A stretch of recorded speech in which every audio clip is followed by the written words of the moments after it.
איך חותכים אלוברה? קוטפים, שוטפים אותה, חותכים את הקצוות משני הצדדים וחותכים את החלקים החדים, את הקוצים משני הצדדים.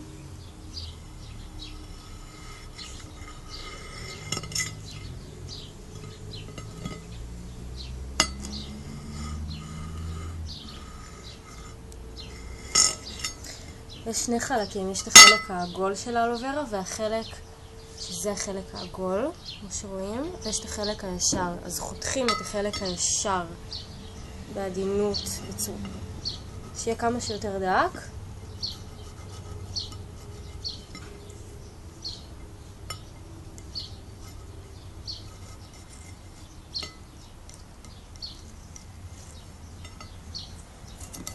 אוקיי. חלק הזה נחתוך. ומה שנשאר זה הג'ל.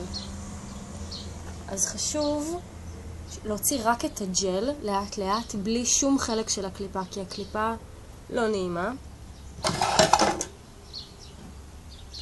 והיא לא כל כך בריאה. אנחנו רוצים רק את החלק של הג'ל. אז בעצם נתחיל מפה ולאסוף את כל הג'ל החוצה עם כף או עם כפית. כל זה ישר לתוך הבלנדר.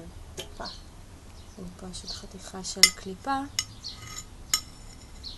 זהו.